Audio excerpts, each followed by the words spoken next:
Je m'appelle Zabit. Je suis un étudiant de 3e cycle en religion comparée et je suis l'un de vos plus grands fans, Dr Zakir. Bienvenue en Indonésie. Comment vous appeliez-vous déjà? Encore une fois, Zabit. Je voudrais vous poser une question concernant votre conférence sur la fraternité universelle. De nos jours, nous trouvons de nombreux diplômés en religion comparée, ou comme nous l'appelons maintenant en études religieuses, qui promeuvent la tolérance, l'harmonie religieuse et le dialogue interreligieux, mais qui mettent l'accent sur le pluralisme. Qu'en pensez-vous et comment y faire face? Merci. Si j'ai bien compris la question, le frère dit qu'il y a beaucoup de gens qui font des études sur la religion compatissante et qui ont un dialogue interreligieux. Oui, et qui essaient d'apporter le pluralisme. C'est Exact. Ils. essaient de croire que toutes les religions sont identiques ou égales. C'est Exact. En ce qui concerne le dialogue interreligieux, je ne suis pas trop favorable au dialogue interreligieux que les gens ont normalement.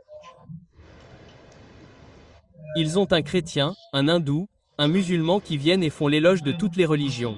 Je leur dis donc que si un hindou, un chrétien ou un musulman se réunit sur la plateforme et fait l'éloge de toutes les religions, je demanderai au chrétien s'il deviendra musulman. Il répond non. L'hindou deviendra-t-il chrétien? Et la réponse est non. Le musulman deviendra-t-il hindou? Et la réponse est non.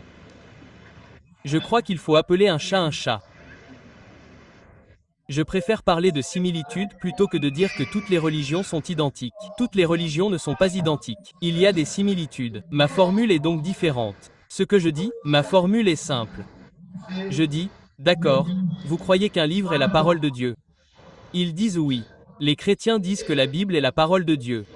Les hindous disent que le VE accent aigu DA est la parole de Dieu. Nous, musulmans, disons que le Coran est la parole de Dieu. Ma formule est donc simple. Que vous appeliez interférer le dialogue ou comparer, je dis que nous soyons tous d'accord pour suivre ce qui est commun. Ce qui est différent, nous en discuterons demain. Convenons de suivre ce qui est commun et non un objet. Pourquoi l'objet devrait-il l'être? Je sais qu'à l'école, on nous a appris le diagramme de Venn. S'il y a 3 cercles, la partie qui chevauche les 3 lettres suit. Donc, dans ma religion de compassion, j'essaie de leur prouver ce que j'ai fait aujourd'hui. La Bible dit que Dieu est un. Les écritures hindoues, les Védas, disent que Dieu est un. Le Coran dit Dieu. Croyons en un seul Dieu. La Bible dit que Dieu ne devrait pas avoir d'image. Les Védas disent que Dieu ne devrait pas avoir d'image. Le Coran dit cela. Pourquoi avons-nous une image de Dieu? Mettons-nous d'accord sur ce qui est commun. Qu'est-ce qui est différent? Nous en discuterons demain. Vrai ou faux? Il y a tellement de points communs à Jakarta le 18 juillet. Dans environ 5 jours, je vais faire une conférence sur les similitudes entre l'islam et le christianisme. C'est une clé maîtresse. Trouver des termes communs, comme le terme le plus important dans la religion comparée, Allah que nous adorons, sinon Allah. Donc, les points communs les plus importants, Allah. Mon fils fera une conférence le 20 janvier.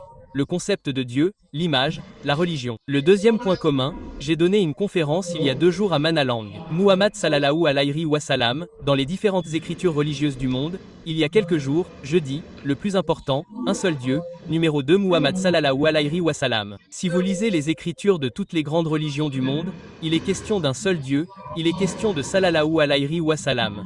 Ce sont les aspects principaux. Ensuite, vous pouvez parler d'alcool, vous pouvez parler de beaucoup de choses. Donc, je crois en l'interconfessionnalité, rien de tel que votre bien, mon bien, vous me grattez le dos, je vous gratte le dos, donc ni ici, ni là. Donc si vous avez un dialogue interreligieux, ayez-en un comme le dit le Coran. Non, d'accord, d'accord, vous êtes bon, je suis bon, les deux sont bons.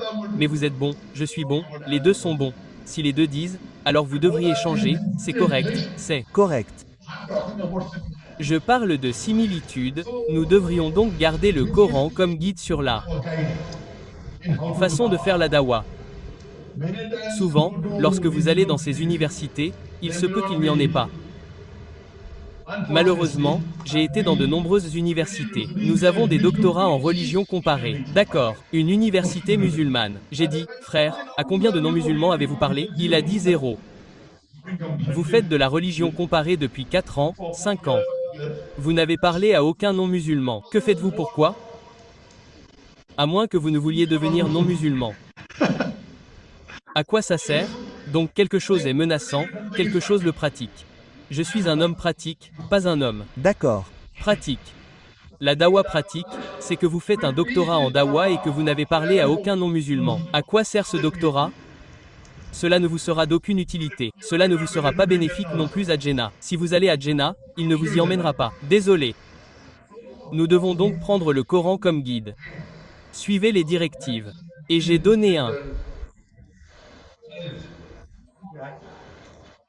programme, un cours sur Alaya que j'appelle Netflix Halal, devenons efficaces, où j'enseigne comment les musulmans doivent utiliser le Coran et les autres écritures pour transmettre